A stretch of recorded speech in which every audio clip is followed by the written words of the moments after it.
Okay, looks like we have pretty much everyone here. I think I get things rolling. All right, let's begin the show. Welcome to our Art in Neighborhoods virtual reception celebrating the works of Elvira Dayal and Emily Guy. For those who are unfamiliar with Art in Neighborhoods, it was initiated in 2018 with the intent to bring art into unexpected places for spontaneous artful discoveries. These spaces aren't your normal, formerly white wall galleries, museums. They are more connected with our daily lives, like cafes, restaurants, activity centers, community centers, hotels, you name it. It's been an ongoing pleasure to connect with small businesses and commercial spaces to activate their underutilized walls with locally made art. Tonight's reception is all about our artists, like I said, Elvira Dayal and Emily Guy. They are exhibiting at Counterpulse, which is 80 Turk Street in the Tenderloin District. And their work is up until August 19th. For those who want to see the work in person, you may contact Counterpulse and we'll give you those links in a little bit. So before I dive into the work and discuss with the artists on their practice, I would love to bring in Justin. Hello, everyone. Hi, my name is Justin Ebrahimi. I have the sun in my face at the moment. I am the Director of Communications and Advancement at Counterpulse. Counterpulse is a performing arts organization based in the Tenderloin in San Francisco. We have multiple artistic commissioning residencies, a neighborhood arts program. We're also a rental house, and there's a lot of different ways to get involved. So especially now as we're gradually reopening and doing more live arts programming. I'll also do a shout out that we have 2 open job positions. So I could chat in a link after and share those.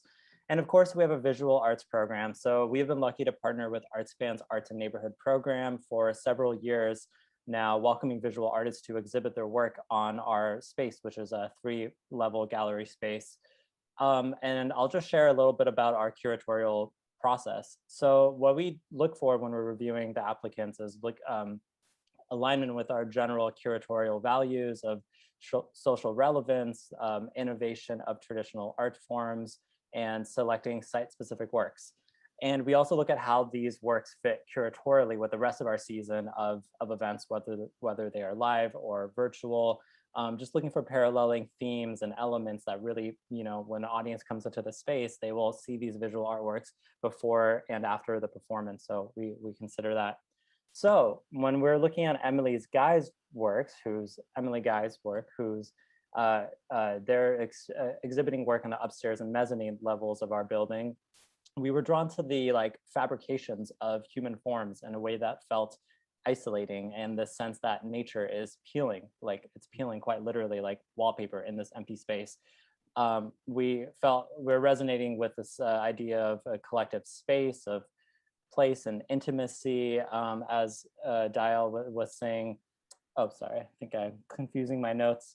But the work is concerned with objects of absence and people waiting our return, which felt really resonant in the pandemic. And also spoke to us in the empty building. We were waiting with the return of audiences who, fortunately, in the past couple months did come to Counterpulse to see these works with some other live performances. For Elvira Dayal, who is displaying work on the downstairs level, we were struck by the deep contours of human form, displaying humans who are cuddling, dancing, but yet also alone, which also really brought out pandemic vibes as we're all looking for gathering and intimacy in our space, in our community.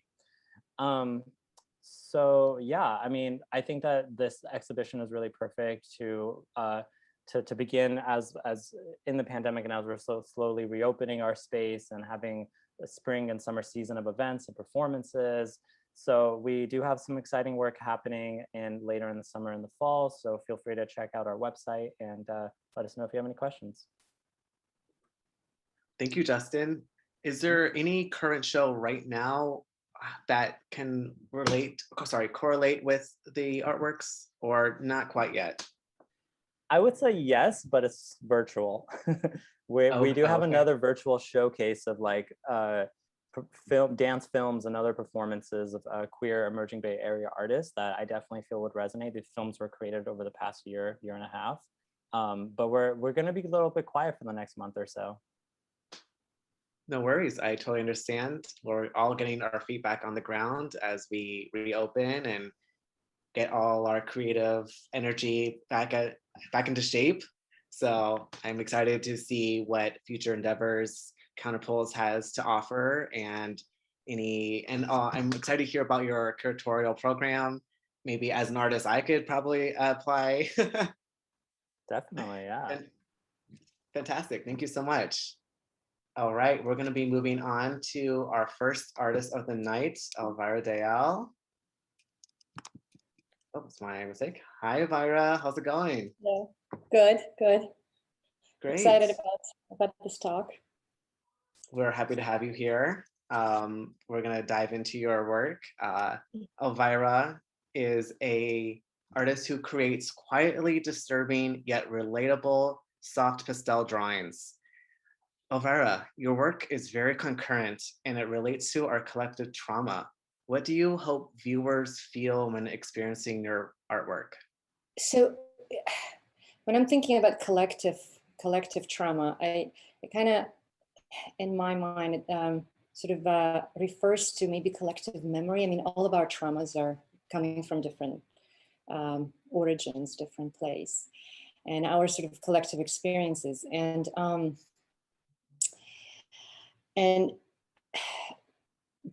there are a number of notions in my work, but one sort of pretty large one is that even though I'm very present in my work, I don't make it for me. Like most of the times it's not for me. It's somehow guided, and there's always sort of this desire to address the collective struggle. And I think when that comes through the work, like people relate to it, the work communicates kind of almost on a higher level, and the viewer establishes, I think, an emotional connection. My work is specific, and a lot of times it's very general, and yeah. I mean, this piece, for example, a lot of the work that's installed in Counterpoles currently, it's very figurative, and the figures are very resolved in terms of anatomy and proportion. And this particular piece, it's called Poetry Reading Poetry. And two figures sort of, they overlap. And the hair, the green that weaves through is kind of this connective tissue that kind of ties. It's the background, it's the hair, it's the connection. I think that. Yeah, I love this piece. I love the contrast of the green and the red, that they really pop out from that really neutral gray background, and there's the intersecting, and you don't know, like there's abstract shapes that kind of highlight the figures but then also push them away. So there's a push and pull, and like I'm intrigued by the beautiful hands holding the book, and then the hair flowing. And I really wanted to dig in on your color choices. You know, you will have lots of grays, like I said, but you really push for this really beautiful red. And is there a motivator for that color choice? Yes. I mean, it's been, you know, sort of the reds, the grays, and a little bit of greens and maybe other colors. I mean, that has been a preferred palette and kind of a love affair, I guess, for a number of years. And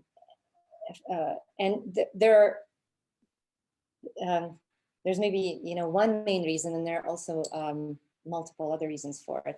But I grew up basically with an abundance of that color, and I grew up in Soviet Union, where sort of the propaganda machine used red for symbols large and small, and ruby red Kremlin star, tiny little stars with the head of Lenin for the elementary pins for the elementary school kids, and the crimson red ties for the middle schoolers, and there was the red flag-like pin for the high schoolers, and then there was I mean, for the major, call them high holidays of the Soviet Union, the May 1st, Laborers International Day, and World War II, May 9th, World War II, and victory. And the red was literally, like the color red was just overflowing in the country on the parades, and it was the red fabric would stretch for miles, and people would wear these red ribbons, and everything was just like literally adorned in red. And it's interesting how throughout my use of red, initially it was only reserved for, in my work, it was only reserved for figures. And then, I mean, subconsciously probably kind of drifts, you know, outside and becomes, right, it becomes the land is the red, and it kind of cuts a clear horizon line. I mean, there's I guess there's a lot of red in my mind, but there's one, as I was, you know, kind of thinking about this question, there's one art piece that's always on my mind, and it always has been in my mind since I was probably 12 or 13. And that's a piece by Petrov Vodkin. He's a Russian pre-revolution, pre-1917 Russian Revolution, and kind of like pre-Soviet era artist, even though he lived long after, but his main and really interesting work occurs in that sort of tumultuous period. And there's this one piece that he made that made a huge impression on me. And it's called A Bathing of the Red Horse. And it's, you can imagine, it's a huge painting with a red horse being ridden by a nude boy into a lake. And they're basically going for a swim. But this, and at the time when I was little, it struck me as something unrelatable. Like I couldn't relate to this work, but even though it just kept on following me for years, it's always kind of always on my mind. And now that I'm thinking and analyzing it, it's probably the sort of the Russia is that horse, the lamb, the struggle, the bloodshed. I mean, even still, it's causing a lot of bloodshed. But even within within the country, the government is still persecuting a lot of individuals. There's no freedom, things like that. So the land is so saturated, I guess, with red that it kind of permeated into my mind, into my art. So, I mean, that's the affair with the red, I think. That's my best thought. Fantastic. I really loved to hear about like the birthplace of that love affair of color and that red, and how that really relates to your upbringing and where you're from. And that really connects me really well. So thank you. Another thought-provoking question is all about the alternative realities that you're creating. As you see through this title, My Neighbor's Hedge is Dripping from the Sky, who I would not have thought of putting hedges that are dripping like stalagmites, you know, and I love it. It's very cool. And this is an alternate reality and like a parallel universe in a way. Has that altered your own perspective at all as an artist, or in your own space in the real world? You know, every art piece kind of takes hold in something. I mean, I think, well, this particular piece, these two pieces, this is kind of a diptych. It takes hold in something absolutely realistic. And when I tell you this, you probably would be laughing. So I'll describe a situation where we're sitting having a barbecue with our friends in their backyard. And they're discussing the most mundane things, like he wants to, the host, he wants to change the fence, of his, that surrounds his house, backyard. And he has three neighbors, neighbor in the front and the neighbor on the sides.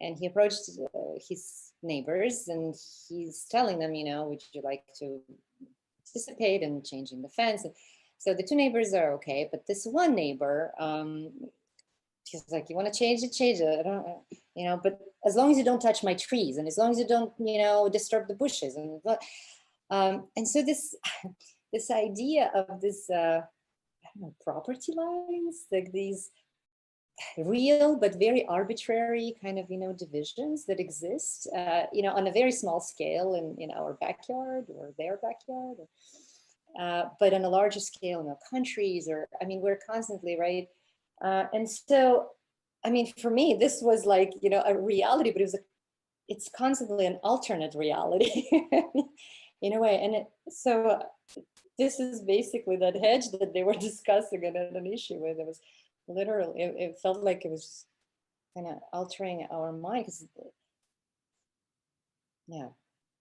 we can't find Okay. common ground, Yeah. and Mhm. easily a lot of times, sometimes at all. So some things don't come easy. So we do create this kind of alternate view of how we look at things, at relationships. And isn't that just a Edges and microcosm? what's that? That's a microcosm of border issues and whatnot, and like it's just like a Right. tiny point. Like it's just my backyard, but this happens all across the globe because humans were territorial, we're greedy, blah blah blah. Yeah, so it's interesting that you kind of pinpointed to a moment in your history. Yes, and all these figures, right? A lot in my work, these isolated figures, and they're sort of kind of occur, right? They are unrelated. They don't relate to the objects. They're just kind of there.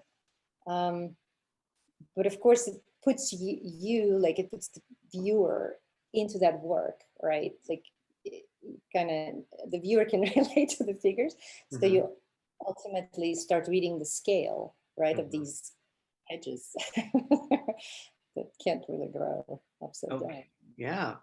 Are there any questions? Yes, I actually have a couple of questions for you, Elvira, from the chat. And I'm going to kick it off with Justin at Counterpulse, actually. Asked, how do different cultural understandings of nature and landscape inform your work, if at all? How do I differentiate? What's the word?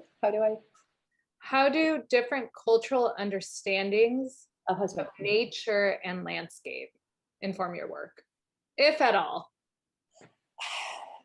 Yes, very, very much so. I'm an immigrant, as I already said, and this nature, this landscape, literally the environment is so different. Definitely, I come from south of Ukraine, and very woody. I love this the contrast of the sort of the California rolling hills, like you drive on 5 or you drive east, and it's amazing. And it's sort of bare. It's not barren, but it looks free of, let's say, growth. And I think a lot of my barren landscape is probably somewhat influenced by this kind of landscape. But cultural environment, you can't, if we're talking cultural environment, that's South and North Pole, right? Like where I grew up. The country that is there now is very different from what I left 25 years ago. But of course, the things we grow up with, they stay with us forever. The red horse bathing is, and certain examples. It's just like you don't want to fight it to change it, but it's just like really informs how you view. I mean, there's a lot of conflict. I think I come from a country where there was never this sort of there was a common culture, but there was always this subcutaneous struggle, right? Until it was actually not subcutaneous, right? Like it erupted, and things changed dramatically. But yeah. But I mean, I think there's a lot of it, very different struggle here, different and the same. I mean, it's right. It's yeah. So yeah, a lot of things, of course, they make it into the work. Definitely a lot to process and think about. I know that was not an easy question, but I have one more question for you, Elvira. Are you ready? Your fellow exhibitor asked, Emily Guy, she asked, and if Nick, maybe you can circle back to some of the pieces with the hedges in it. Yeah, you got it. Because this question is specific to that. Emily comments, the texture in this work on the hedges is lovely and feels like a different treatment of the material. I'm interested in how you came to use pastel. I get this a lot. And I don't know if I should embrace it or like literally hide from it. I think discovery of pastel was a total accident, and it was a momentary experiment, and I was just like, oh wow, it can do that. And well, the textures, that's kind of a more of a conceptual question, different from the material itself. I mean, you can use pastel, people paint paintings that are photorealistic with pastel. You can use it in, just like you use paint. I don't use pastel that way. And that is why I use pastel and not paint. But, yeah, I mean, pastel is just like, it's all pigment, when I'm blonde, when I use a lot of red, like my hair gets literally red and pink. So it's just like it's kind of pulver. I mean, it's in the air. It's dusty. It's yeah, it's probably not very healthy when you use a lot of it. But it's all pigment, like you right, like you're in it. It's kind of physical in that way, but it also produces the way I use it, like absolutely solid color fields, and I love that.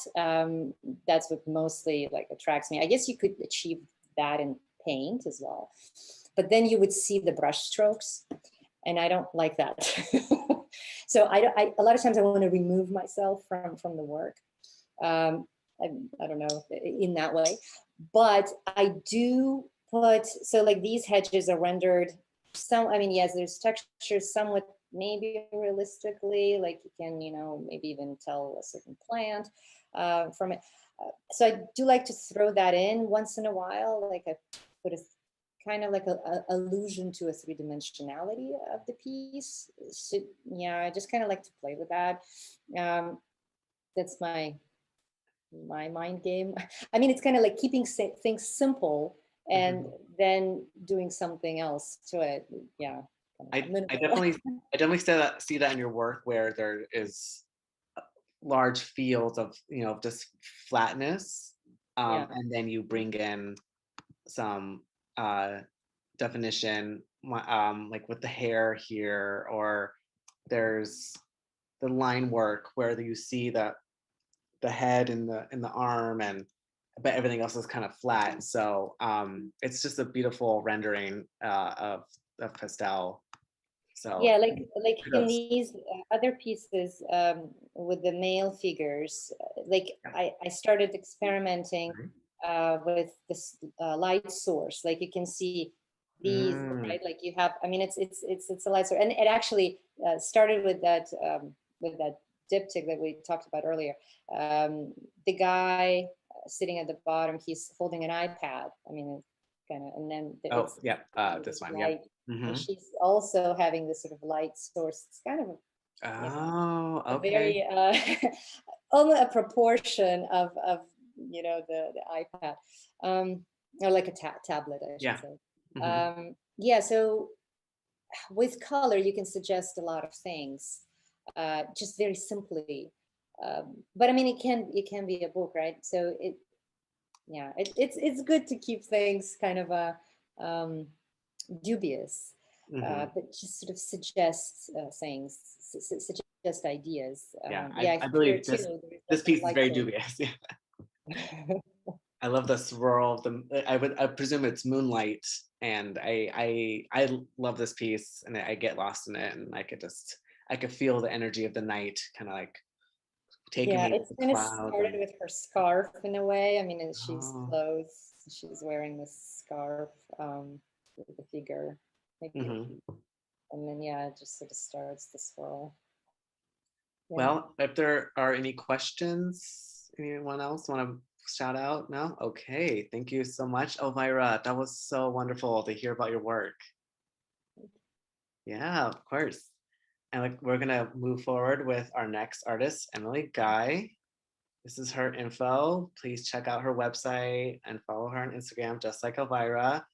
We're gonna dive into her artwork right here. And Emily Guy plays with silk and screen printing and installations with single-use packaging.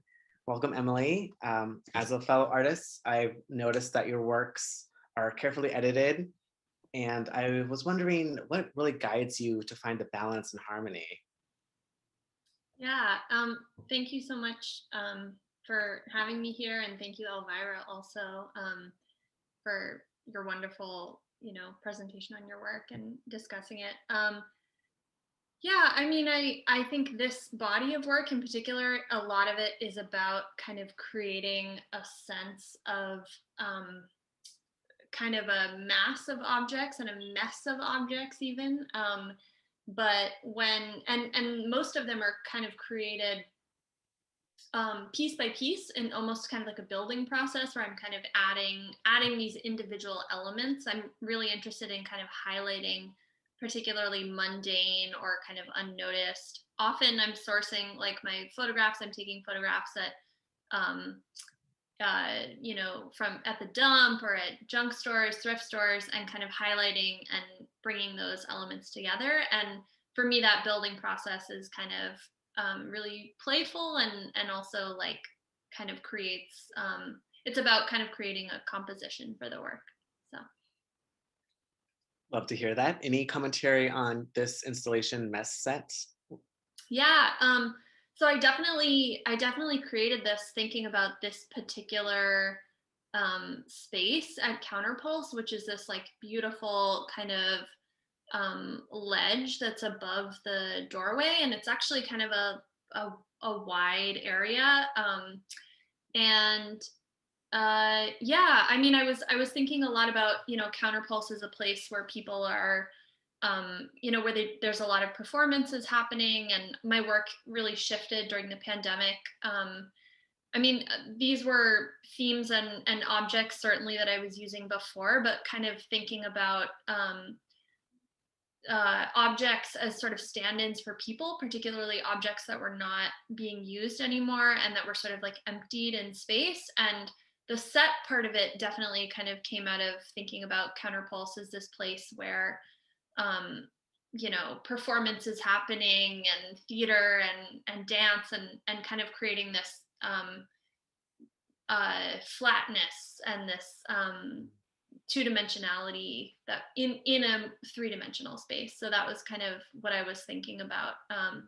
But I really wanted to kind of just, respond to that space in particular. And the most of these pieces, and this kind of shows, it's a little bit hard to sort of see. I encourage people, if they're able to come see the work in person, because it's a little bit hard to document up on that ledge. But they were all works that I had created for other installations. For the most part, I made a few new pieces, but when I had installed them previously, they'd sort of almost kind of fit together and kind of made sense and materially, and I guess process wise, they all were sort of from different bodies of work. And the idea here was to kind of mash them all together and almost put them into a pile, which was a lot of what I was seeing during COVID.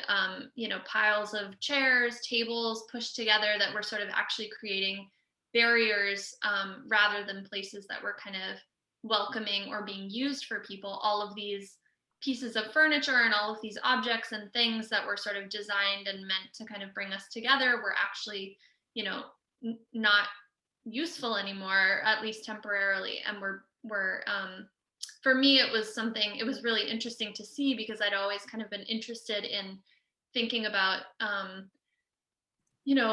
functionality and especially with something as simple as a chair, kind of taking that function away. It's funny that you mentioned chair, because my next question is about the prominent subject matter of the chair in your work. And is there any representation in your own reality that represents? Yeah, I definitely get asked this question a lot, because it's this like theme that comes up again and again in my work. I think probably that one early kind of part of it is that I grew up in a house that was like overpacked with stuff, and particularly my parents collected a lot of antiques and a lot of furniture that basically just wasn't being used. And so that was kind of part of processing this idea of something that was so simple as a chair that we don't even really look at or notice, but that kind of in its emptiness of there not being a body can actually imply and sort of the absence of a body is apparent, I guess, or the absence of a person is apparent. And then it also just for me is like I'm interested in like thinking about useful things that are rendered useless. And so I definitely, this work took on a different meaning during the pandemic, and all of a sudden it was like these works I created pre-pandemic, and I was definitely working through these themes before, but they took on this kind of different meaning that I really wanted to fully go into and fully kind of embrace. Excellent. When you mentioned a useful item, but it's rendered useless, my first thought was we put in work to make something to rest on. And I don't know if I could follow that up with any question, but that was just my first initial thought, thinking, we get the wood, we craft it, we put everything together, we put in the work as humans, and then we are able to like rest at a comfortable height and our body fits ergonomically. And so it's interesting to hear your history with the chair or with certain like random furniture, and how they've become just kind of like a stockpile, and how that relates to your practice now. Yeah, definitely. And I think in in other work that I'm currently working on, I'm looking at just generally garbage and waste and things that people dispose of as a part of it. And so for me that was always like, oh, it's this like the idea of a pile of chairs, like there's something so emotional about that to me, I guess. Like it feels like it's almost like a bunch of people that aren't there together. But I've been working a lot with different trash and like thinking about the things that people use, kind of hoard and hold on to, or decide that they're done with, and where that kind of line is. And that's also something that has really like shifted during the pandemic. I do have to note that I think my shirt matches this piece now perfectly. That's great. Just Yeah. I think, did you create this shirt for me? Yes. Yeah. It's on its way. It's in the mail. Yeah. So I want to dive into your initiation on printing on silk, and how has that process fueled your overall practice? Yeah, I mean, as a printmaker, I think that it was sort of an initial way for me to, I mean, some of the works that you were just showing earlier, like for a while I was kind of depicting space, and then the next step for me was kind of creating work that actually lived in space and that actually kind of referenced the architecture of what was happening. I mean, I love to kind of like play with space in kind of a fun way as much as possible. But something about the kind of flatness, literally, of things that are usually three-dimensional felt like kind of a really, it was just like a move that was satisfying to me, and also had a little bit of humor embedded into it. And that's like something that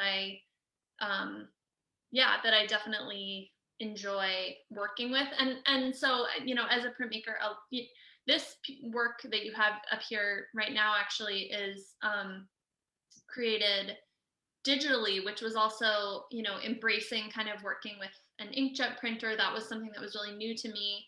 I mostly am a printmaker who's doing kind of everything by hand and cutting and collaging everything by hand. But, you know, kind of embracing different ways of using technology more recently has been really fun. And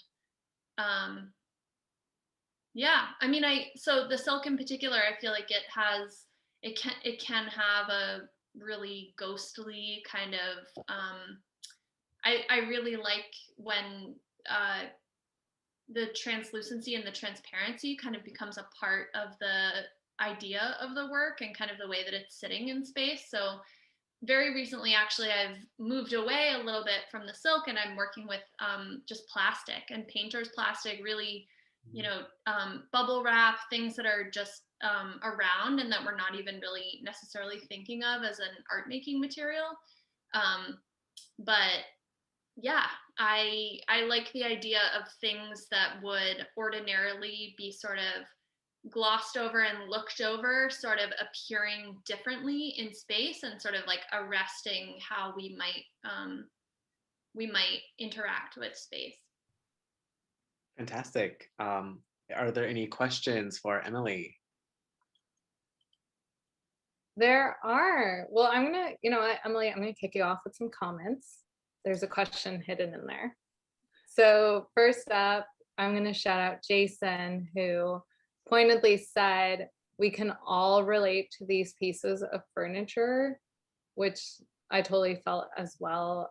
Just hearing you speak about the chair and seeing that repeated over and over again, it feels so like it just resonates with anyone. And I really love that about your work, is it's so accessible, because everybody has, you know, there's a chair in everyone's home at some point. And so that's just a comment. But your fellow exhibitor, Elvira, has some comments and a question for you. So I'm gonna read this. I'd love to inhabit your installation. Walk in that door that's displayed on the concrete wall, or walk between the chairs and stand next to the broom.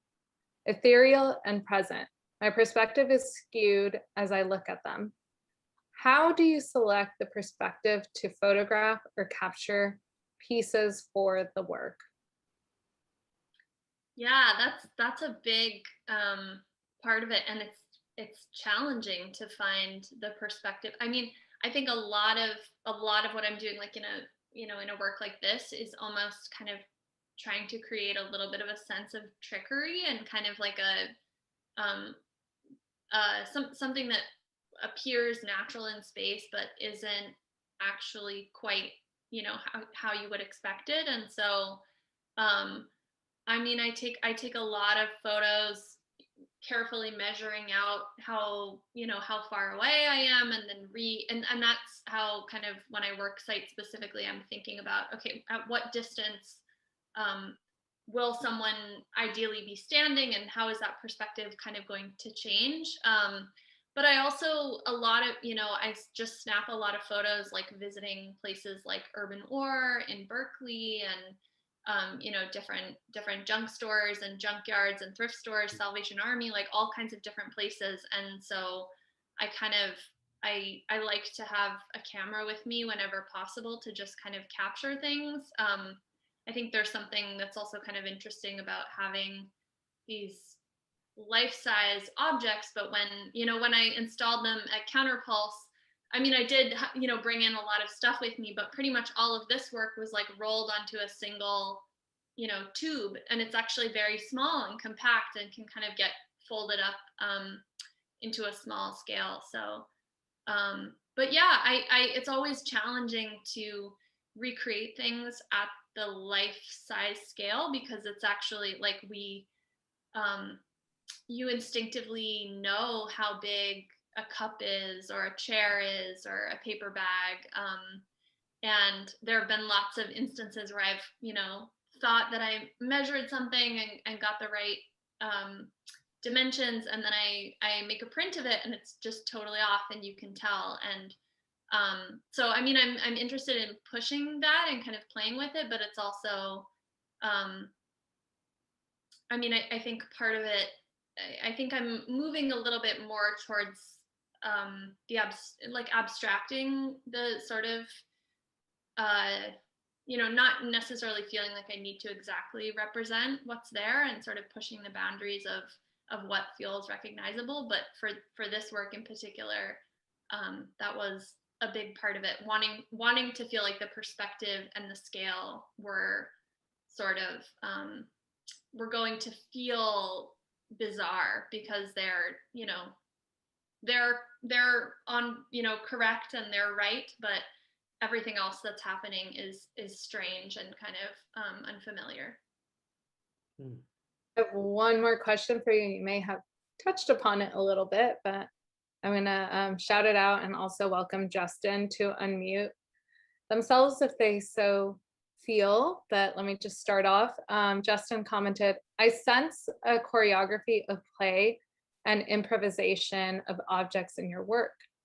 Do you feel like the chairs and objects in your work are embodying new life and new meaning devoid of humans?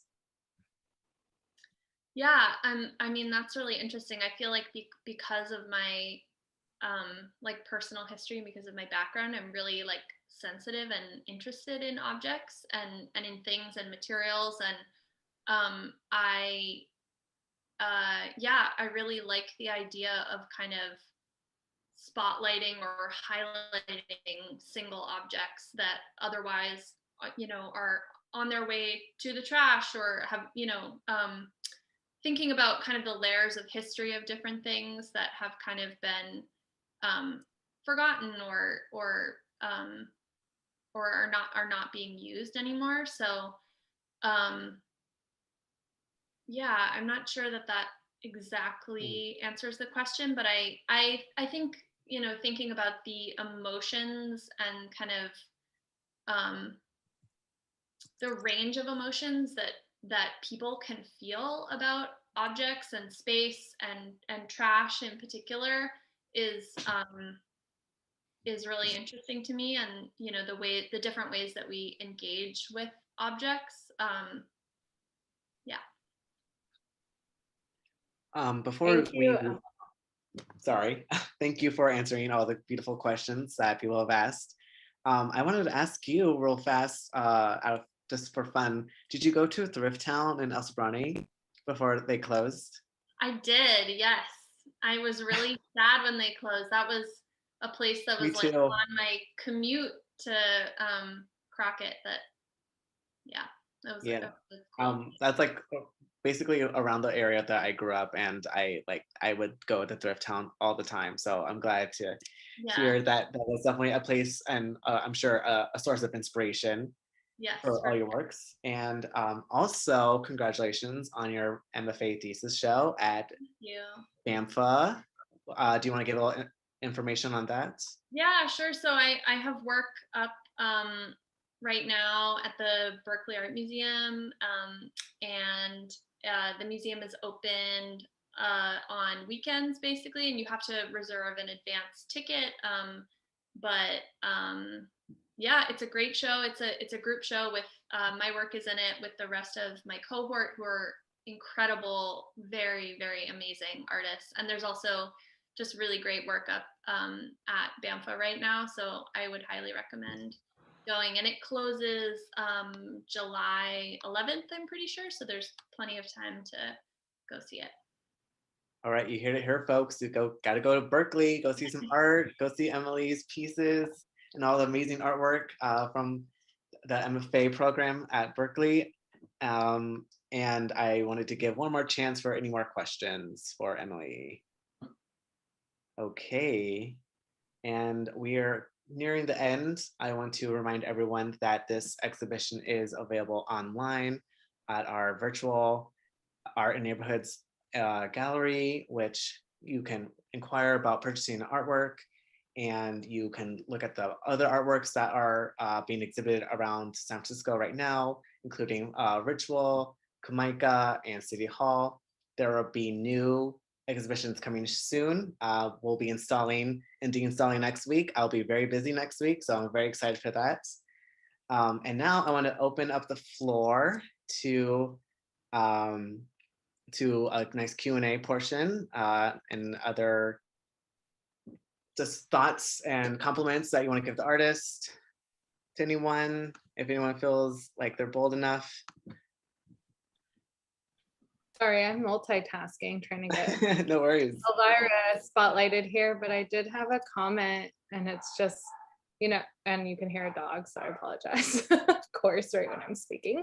I really wish that, and I hope to experience your works in person, and I highly recommend everybody reach out to Counterpulse and try to book that, because I feel like both of them, as with many artworks, it's something else to really just feel them and sit with them and reflect on them when you're there in the room with the piece, and hearing each of you speak about your work and elaborate on your inspirations and what's going on, the color palettes, the subject matter just adds so much of another inspirational layer to it that it draws me in. And that's why I love these receptions, be they virtual or eventually in person. And so thank you for giving us that insight into your work, and thanks for sharing with us, and thank you, Justin, for giving the Counterpulse perspective and just telling us about why these pieces and why they work so well within the room. Yeah, I want to thank also Artspan and Counterpulse for the opportunity to show work there. It's amazing. As I had my work there, I also went to the video installations that were there at that moment. I think they're deinstalled. It's just amazing work. I mean, yeah, I was blown away. So yeah, so the Counterpulse is great anchor, cultural. Yeah. Any final words from Justin about Counterpulse? And yeah, I'm really glad that people were able to see the works in person and will continue to do so. It's been really inspiring to have live audiences, see them come out and look at the mess set, and then at varying levels as well as Elvira's work, and really just appreciating how people pause and look at the works as they're entering and exiting other performative spaces, and just yeah, I mean, I think just that this partnership has allowed to really blur the lines between performance and visual arts, and incorporating the two in a way that I think is should be the future partnerships should continue to allow. That's it's been really great. Yeah. We definitely look forward to continue to bridging our creative efforts and elevating all types of art within San Francisco. So we are very proud to be partnered with Counterpulse. Okay, any last thoughts, questions, concerns, compliments from the crowd? We always welcome compliments. Nick, I like your shirt. Thank you. Oh, there we go. Good old Carrie Lane. Counterpulse coming in hot with the compliments. I love I it. have one last thought on Emily's work. It kind of nags me. I need to say it. I feel like in your collages, like the silk screens, right? These chairs that you pick out, or the objects from the unsung. They're almost like unsung heroes, right? and of this sort of play that you're writing. It's just a comment and occurred to me there because you were right, like you were describing. I mean, there's a light there. It's very theatrical, right? Like you, the sort of layering and the screening and kind of like, what do I show? How, I don't know, there's a stage almost for these things. Yeah, definitely. Thanks That's for all. the comment. Yeah. I was, you know, it was really liberating actually to mush all of those things together in, you know, in that space. And I'm not sure that I would have done it without seeing that space at Counterpulse and thinking about the relationship between COVID and what's happening at different, you know, spaces where people gather right now. So yeah. Yeah, and I'm really sad, Elvira, I haven't been able to see your work in person because I think it wasn't up when I was there, but I'm so looking forward to seeing it. And yeah. Sometimes it's good to be late. In my case, because I had to postpone the installation. So I got to see your work. And Justin has noted that he is available for docent tours. Thank you, Justin. Yeah. It will most well, I likely love- be. Oh, sorry. Go for it. No, go ahead. Oh, just saying, it'll most likely be me letting folks into the building and into the gallery space. Cool. Excellent. I would love Thank to you give for a- doing that. Yeah. I'd love to give a toast to the artists and to Justin from Counterpulse. Hearing about your work and everything really connects me to your practice and how you make and more importantly why you make, and I really appreciate all that you do. So cheers to you all. Thank you so much. Thank you. Thank you.